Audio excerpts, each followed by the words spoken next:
Assalamualaikum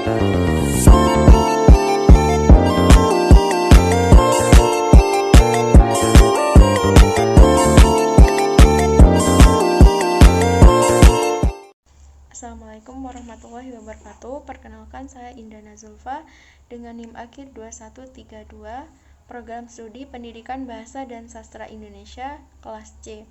Di sini saya akan memaparkan materi mengenai membaca, lebih tepatnya manfaat dan fungsi membaca. Sebelumnya, apa yang dimaksud dengan membaca? Jadi membaca merupakan suatu proses mengolah bacaan secara kritis dan kreatif yang dilakukan dengan tujuan untuk memperoleh pemahaman, dan ini bersifat menyeluruh serta memperdalam tentang isi bacaan.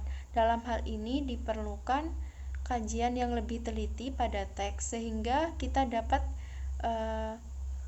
menilai keadaan, nilai, fungsi, dan dampak dari membaca.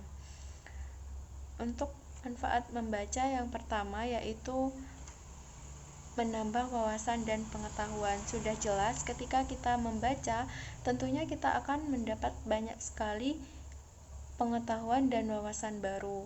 Yang kedua, memperbanyak kosakata.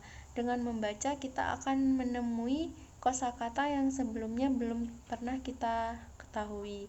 Yang ketiga, meningkatkan keterampilan menulis.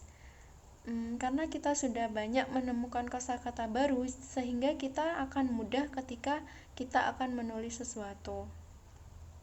Yang keempat, meningkatkan konsentrasi, di mana dalam membaca ini kita akan mencoba untuk berkonsentrasi sehingga kita akan lebih mudah untuk memahami bacaan.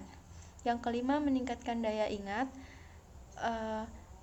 Ketika kita sering membaca, tentunya kita akan lebih mudah untuk mengingat sesuatu yang pernah kita baca. Yang keenam, meningkatkan kemampuan berkomunikasi. Seperti yang dijelaskan pada poin kedua, yaitu memperbanyak kosakata. Dengan membaca ini, keterampilan berkomunikasi kita jadi lebih bagus daripada sebelumnya. Untuk fungsi membaca, yaitu fungsi pertama, fungsi rekreatif. Dengan membaca ini, kita akan mendapatkan fungsi rekreatif, di mana setelah kita membaca suatu hal, misalnya tentang cara membuat sesuatu, di situ kita akan lebih mudah untuk berkreatif dan menghasilkan sesuatu yang baru. Yang kelima, fungsi informatif. Ini seperti yang tadi ya, seperti manfaat itu, kita akan lebih mudah menemukan informasi yang belum kita ketahui sebelumnya. Yang keenam, fungsi religius. Misalnya pada saat membaca kitab suci Al-Quran, nah di situ kita akan menemukan nilai-nilai religius dari apa yang sudah kita baca.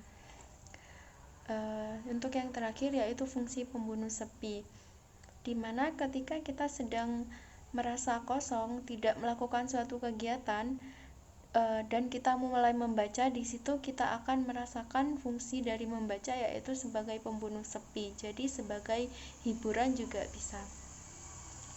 Ini juga dapat disimpulkan bahwa kegiatan membaca adalah kegiatan yang positif dan memiliki banyak manfaat. Kegiatan membaca memiliki fungsi dan manfaat yang sama, yaitu sama-sama menambah pengetahuan dan wawasan, sehingga pembaca menjadi intelektual yang ditandakan dengan kemampuan berpikir kritisnya, sehingga ia dapat menganalisis dan memecahkan suatu masalah. Tak hanya itu, pembahasan di atas juga dapat disimpulkan manfaat membaca yaitu memperbanyak kosakata sehingga meningkatkan pembaca dalam kemampuan menulis dan juga berkomunikasinya. Sekian apa yang dapat saya sampaikan. Semoga hal tersebut bisa memotivasi para mahasiswa terutama untuk lebih banyak membaca. Semoga bermanfaat. Terima kasih. Wassalamualaikum warahmatullahi wabarakatuh.